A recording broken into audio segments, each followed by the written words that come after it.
रहीम अस्सलाम वालेकुम। कैसे हैं आप सब? ठीक है। इंशाल्लाह इस वीडियो में हम टीजीएल का एनालिसिस करेंगे। तारिक ग्लास लिमिटेड का तारिक ग्लास इंडस्ट्रीज लिमिटेड का आज डेट है 3 अप्रैल 2026।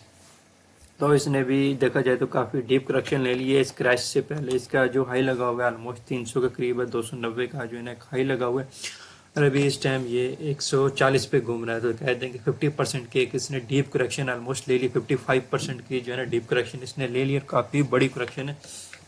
एक ये काफ़ी बड़ा शेयर था ग्लास सेक्टर में, लेकिन फिर भी इसने काफ़ी डीप करेक्शन लिया। फर्स्ट ऑफ ऑल अब हम इसको वीकली टाइम फ्रेम में देखें। अगर वीकली टाइम फ्रेम में देखते हैं तो ये इसने जो हाई लगा हुआ है वो सितंबर के स्टार्ट में लगाया हुआ था। तो उसके बाद जो जनवरी में इसने हाई लगाया वो लगाया हुआ है तकरीबन 235 रुपये का 2026 का जो हाई है, लेकिन 2025 का एंड का जो हाई है वो तकरीबन है इसका 290 का। तो काफ़ी जो है ना एक डीप इसने करेक्शन ले लिया। अच्छा, फर्स्ट ऑफ ऑल पे एक यहाँ से ट्रेंड लाइन नज़र आ रही है। अगर हम ये ड्रा करें तो ट्रेंड लाइन के बाद ये ब्रेकआउट कर चुका है। तो ट्रेंड इसका टोटल भी इस टाइम बेरिश चल रहा है। ऊपर से एक देखें तो एक हेड एंड शोल्डर सा पैटर्न भी बना हुआ है। मैं वो भी आपको ड्रा करके दिखा देता हूँ।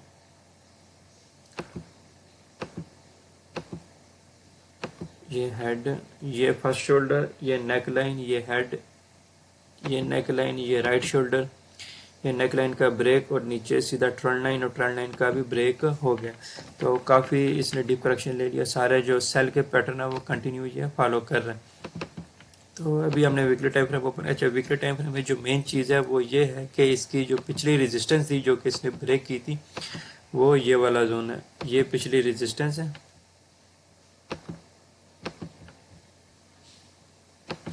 इसको इसने ब्रेक किए।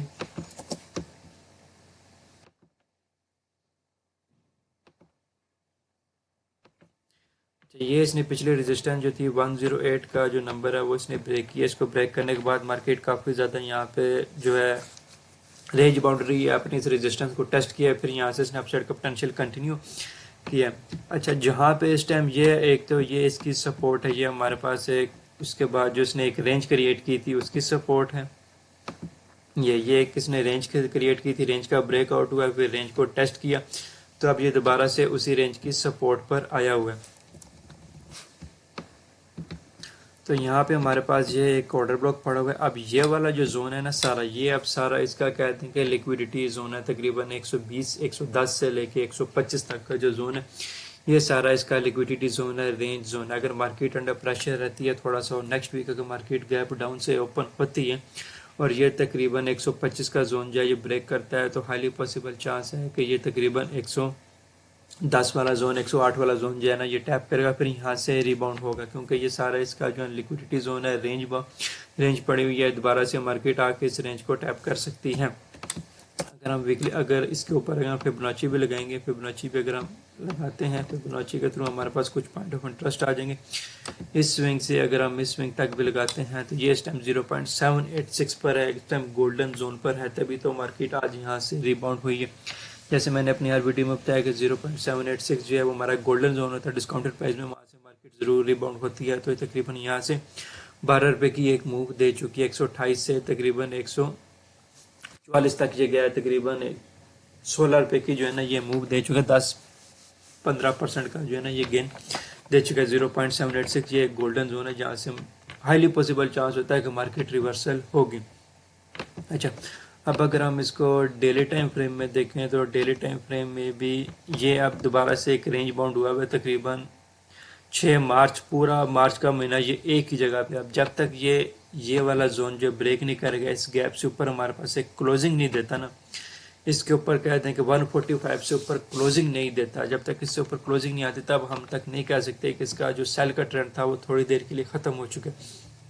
अच्छा, अगर ये इससे ऊपर क्लोजिंग देता है तो उससे ऊपर हमारे पास एक ये रेजिस्टेंस है जो कि पिछले सपोर्ट इसने ब्रेक किया, जो कि रेजिस्टेंस के तौर पर एक्ट करेगी, ये है 180 पे। लेकिन उससे पहले हमारे पास यहाँ पे एक गैप मौजूद है। जब मार्केट गैप डाउन ओपन हुई थी, जंग के बाद जो फर्स्ट वीक ओपन था उसमें मार्केट जब गैप डाउन ओपन हुई थी, तो ये पे जो गैप है, अब मार्केट अगर इससे ऊपर क्लोजिंग देगी 145 के ऊपर तो देन ये 165 को टारगेट करेगी।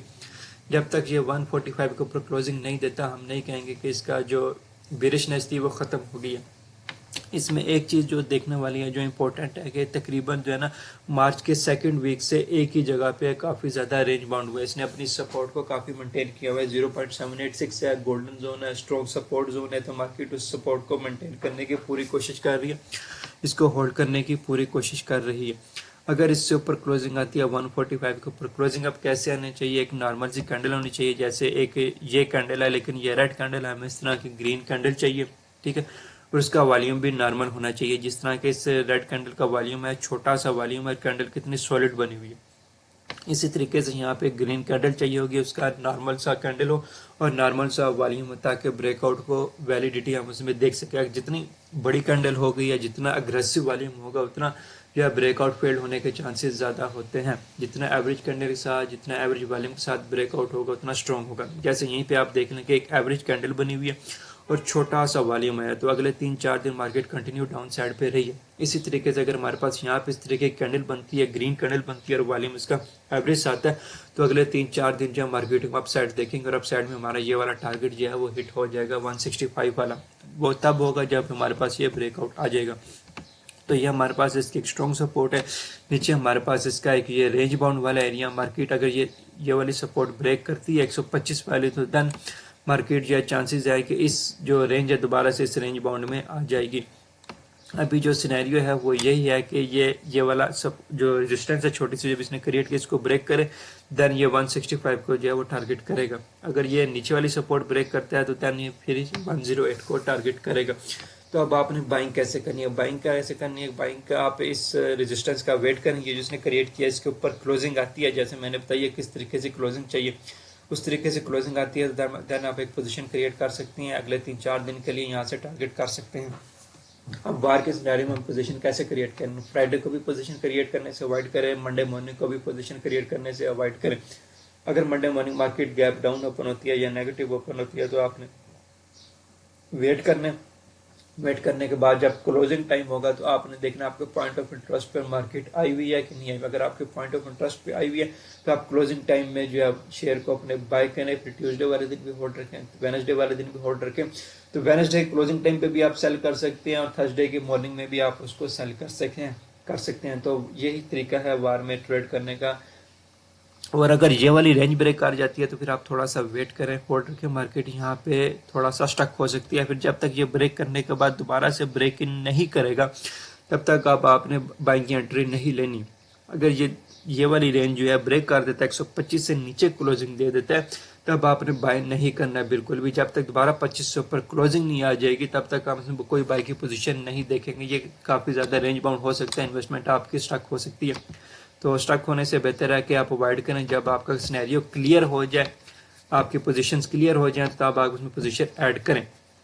तो इस वीडियो में टीजीएल की यही अपडेट देनी थी। काफ़ी ज़्यादा डीप करेक्शन ले चुके हैं और इस टाइम इंटरेस्टिंग जोन पे है, पॉइंट ऑफ इंटरेस्ट पे यहाँ से पोजीशन क्रिएट की जा सकती है। पोजीशन आपने कब क्रिएट करनी है, कैसे क्रिएट करनी है, वो सारा इस वीडियो में बता दिया गया।